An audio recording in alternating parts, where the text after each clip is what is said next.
ইচ্ছা ছিল এখানে নামার, কিন্তু আসলে এখানে পানির কালার দেখে আর মন যাচ্ছে না নামতে। এখানে আসলে অনেস্ট যদি বলি তাহলে এখানে ঘু ছাড়া আর কিছু নাই, আছে খালি মোবিল, তেল, কেরাসিন, এছাড়া আর কোনো কিছু নাই।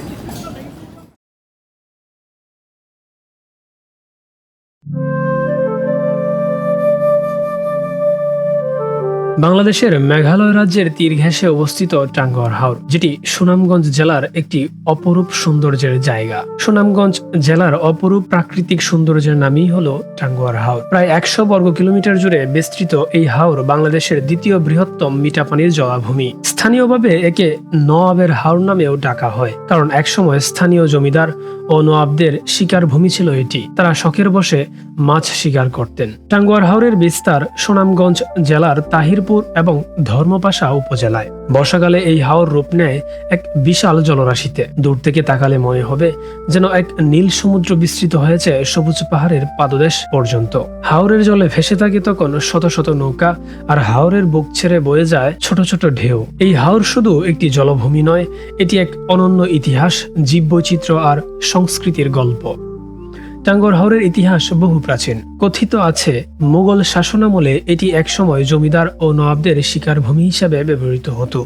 এখানকার জলাভূমি ও বনের মধ্যে হরিণ, বনু মহিষ, শুয়োর সহ নানা বন্যপ্রাণী বিচরণ করত। পরবর্তীতে ব্রিটিশ আমলে হাওর এলাকার মালিকানা স্থানীয় জমিদারের হাতে যায়। সেই সময় জমিদারদের ইজারায় এখান থেকে মাছ আহরণ করা হতো এবং হাওরের অনেক অংশ তাদের শিকার আর বিলাসিতার স্থান হয়ে উঠেছিল।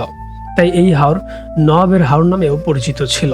1947 সালের পর জমিদারি প্রথা বিলুপ্ত হলে টাঙ্গুয়ার হাওর ধীরে ধীরে স্থানীয় মৎস্যজীবী ও কৃষক সমাজের জীবিকার অংশ হয়ে ওঠে। হাওরটি প্রাকৃতিক মাছের ভাণ্ডার হওয়ায় স্থানীয় অর্থনীতির জন্যও বিশেষভাবে গুরুত্বপূর্ণ হয়ে দাঁড়ায়। 1999 সালের দিকে টাঙ্গুয়ার হাওরে বেশাল মাছ ধরা, পাখি নিধন এবং বন্যপ্রাণী ধ্বংসের ফলে জীববৈচিত্র্য হুমকিতে পড়ে। এই প্রেক্ষাপটে বাংলাদেশ সরকার ও আন্তর্জাতিক সংস্থাগুলোর উদ্যোগে টাঙ্গুয়ার হাওরকে সংরক্ষণের উদ্যোগ নেওয়া হয়। 2000 সালে এই হাওর রামসার সাইট বা আন্তর্জাতিকভাবে গুরুত্বপূর্ণ জলাভূমির স্বীকৃতি পায়।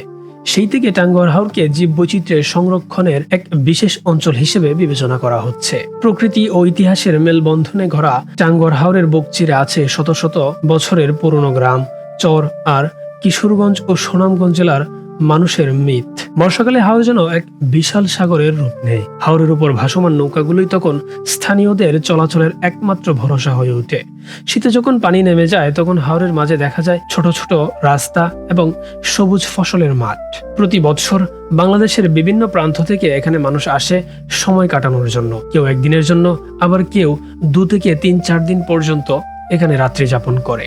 রাত্রি যাপনের জন্য রয়েছে হাউসবোট, বড় বড় ট্রলার এবং রয়েছে কিছু স্থানীয় বিশ্রামাগার। তবে যারা রাত্রি যাপন করার জন্য আসে তারা হাউসবোটেই রাত্রি যাপন করে। আপনি একটি হাউসবোট কিংবা বড় ট্রলার ভাড়া করে যদি হাওরের মাঝখানে রাত্রি যাপন করতে পারেন, সেটার একটা অন্যরকম ভালো লাগা বা অনুভূতি কাজ করবে। টাঙ্গুয়ার হাওর একসময় স্থানীয় সংস্কৃতি ও লোককাহিনীরও অংশ হয়ে গেছে।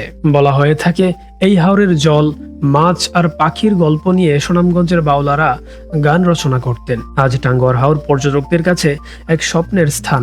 বর্ষায় নৌকায় ঘুরে বেড়ানো, পাহাড়ের পাদদেশ থেকে পানি ঝরে আসা দেখা আর শীতে হাজার হাজার অতিথি পাখির কলকাকলি উপভোগ করা সবই মুগ্ধ করে যে কাউকে। তবে এর সৌন্দর্য যদি আপনি এর নিজের জায়গা থেকে বিবেচনা করেন তাহলে ঠিক আছে। তবে আপনি যদি বাহিরের দেশের কোনো সৌন্দর্যের সাথে তুলনা করতে যান তাহলে আবার ভাটা পড়বে। বিষয়টা আমি একটু বুঝিয়ে বলছি। আমরা কিন্তু এখন অনেক এক্সপেন্সিভ জিনিস দেখে অভ্যস্ত। যেমন আমরা যদি এখন অনলাইনে ঢুকি তাহলে কিন্তু আমাদের নেচার ভিডিও যেগুলো আসে ওইগুলো কিন্তু হচ্ছে কাশ্মীরে আসে কিংবা সুইজারল্যান্ড আসে। এখন ওগুলোর সাথে কিন্তু আমরা এগুলোর কম্পেয়ার করে ফেলি। এই টাঙ্গুয়ার হাওর বা বাংলাদেশের যে জায়গাগুলো আছে এগুলোর কম্পেয়ার যদি আমরা ওই কাশ্মীরের সাথে করি, ইউটিউবে দেখবেন যে অনেক সস্তা থাম্বনেল দিব, বাংলার কাশ্মীর কিংবা বাংলার কাশ্মীরের মতো জায়গা এরকম, বা বাংলার একটু স্বর্গ বা বাংলার কাশ্মীর, বাংলাদেশের কাশ্মীর। এই যখন আমরা এই থাম্বনেলটা দেখি যে বাংলার কাশ্মীর, তখন কিন্তু আমরা আশা করি ওই কাশ্মীরের মতোই সৌন্দর্য।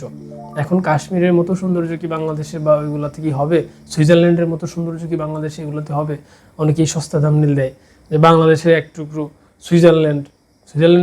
সুইজারল্যান্ডের তুলনা ভাই শুধু সুইজারল্যান্ডই, কাশ্মীরের তুলনা একমাত্র কাশ্মীরই। এখানটা আমরা যদি টাঙ্গুয়ার হাওরকে তার নিজের সাথে কম্পেয়ার করি, অর্থাৎ টাঙ্গুয়ার হাওর নিজের জায়গা থেকে যদি নিজেকে নিজে নিয়ে কম্পেয়ার করা হয় তাহলে ঠিক আছে। বাট আপনি যদি এটাকে কম্পেয়ার করেন কাশ্মীরের সাথে, সুইজারল্যান্ডের সাথে, এটা বোকামি ছাড়া আর কোনো কিছুই না। আমাদের এক্সপেকটেশনটা বেশি হয়ে গেছে অনেক, মানে অনেক বেশি।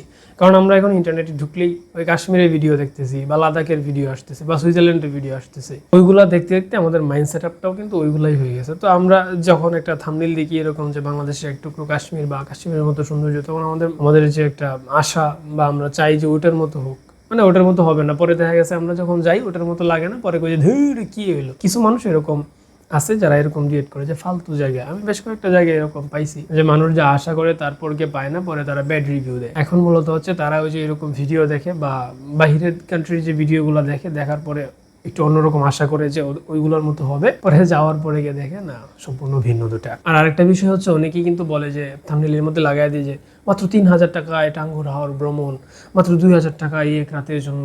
ভাই এগুলা কিন্তু সিরিয়াসলি নেবেন না, কারণ আপনি যদি প্রত্যেকটা প্লেস একটা একটা করে ঘুরে দেখার চেষ্টা করেন তাহলে কিন্তু আপনাকে একটা মোটামুটি ভালো খরচ করতে হবে। তো আপনি যদি আসলে হাউস বোটের একটা ফিল নিতে চান বা হাউস বোটে থাকার যদি চিন্তা ভাবনা থাকে আর কি, তাহলে একটু টাকা পয়সা সাথে নিয়ে যাবেন। আর হচ্ছে মানে যখন দর কষাকষি করবেন অবশ্যই একটু সতর্ক থাকবেন, বিভিন্ন ধরনের সিন্ডিকেট চলে। আশা করি বিষয়টা বুঝতে পারছেন। যদি না বুঝতে পারেন তাহলে অবশ্যই কমেন্ট করে জানাবেন, ডিটেলস বলে দিব ইনশাল্লাহ। আপনারা যারা এখানে আসবেন তারা অবশ্যই সিজন মেনটেন করে আসবেন, অর্থাৎ মৌসুমটা বিবেচনা করে আসবেন। বিশেষ করে ঈদ মৌসুমগুলোতে এখানে ভিড় সবচেয়ে বেশি থাকে, এবং বর্ষার যখন নতুন পানির ঢল আসে, হঠাৎ করেই যখন পানিটা বেশি হয়ে দাঁড়ায় তখন মানুষেরও এখানে ঢল নামে, এবং সেই সময়গুলোতে আসলে তুলনামূলক খরচ কিছুটা বেশি হবে। আপনি যদি ডে লং ট্যুর দেন, অর্থাৎ একদিনে এসেই ঘুরে চলে যাবেন, তাহলে অবশ্যই সকাল সকাল আসতে হবে, যাতে সারাদিনে আপনি এখানকার প্রত্যেকটা স্পট কভার দিতে পারেন। আমরা কজন বন্ধুরা মিলে সকালবেলায় রওনা দিই আমাদের শহর থেকে, এবং এখানে আসতে আসতে মোটামুটি জোহরের সময় হয়ে যায়। প্রায় 12টার কাছাকাছি সময়ে আমরা মধ্যনগরে এসে পৌঁছাই, এবং সেখানে আমাদের বাইকগুলো একটি জায়গায় রেখে আমরা একটি ছোট ট্রলার ভাড়া করি।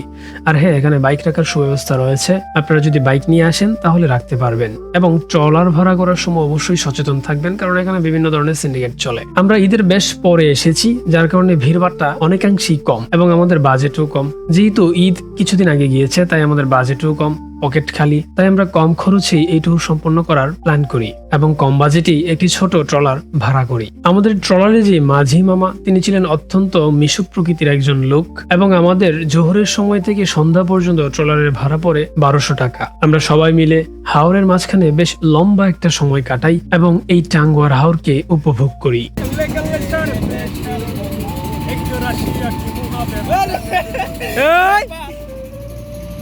হাওরের বিভিন্ন স্পটগুলোতে গেলে দেখবেন অনেক মানুষ ভেসে বেড়াচ্ছে, সেগুলো দেখে আপনারও ইচ্ছে হবে একটু নেমে দেখি। নামার আগে অবশ্যই লাইফ জ্যাকেট পরে নেবেন নিজের সেফটির জন্য, আর চেষ্টা করবেন ট্রলার যেখানে কম, অর্থাৎ মানুষের ভিড় যেখানে কম সেই জায়গাটাতে নামার, কারণ যেখানে বেশি ট্রলার থাকে এই জায়গাটা বেশ নোংরা হয়ে যায়। আর একটা বিষয় অবশ্যই খেয়াল রাখবেন, ট্রলারের যে মলমূত্র সেগুলো কিন্তু এই পানিতেই নিষ্কাশন করা হয়। ট্রলার যখন এই জায়গাগুলোতে থামে তখন এই ট্রলারগুলোকে পরিষ্কার পরিচ্ছন্ন করা হয়, সেই কারণে এই জায়গাটা বেশ নোংরা। তাই একটু চেষ্টা করবেন ভিড়ভাট্টা থেকে একটু দূরে গিয়ে নামার জন্য, তাহলে আপনি একটা মানে নিজের ফিল পাবেন।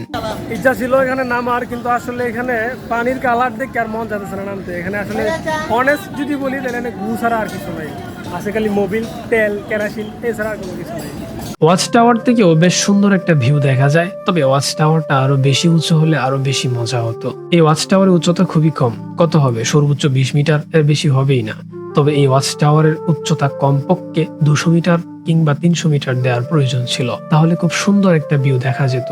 এখন এই ওয়াচ টাওয়ারে উঠেও যা দেখা যায়, পানি থেকেও তাই দেখা যায়, তাহলে পার্থক্যটা কি হলো? বিকেল দিকে ফেরার সময় দেখলাম যে আকাশ কিছুটা মেঘাচ্ছন্ন হয়ে গিয়েছে, তখন পাহাড়ের সৌন্দর্যটা দেখতে জাস্ট অসাধারণ লাগছিল। এই মেঘাচ্ছন্ন পাহাড় সত্যি প্রকৃতির এক অপরূপ সৌন্দর্যকে প্রদর্শন করে।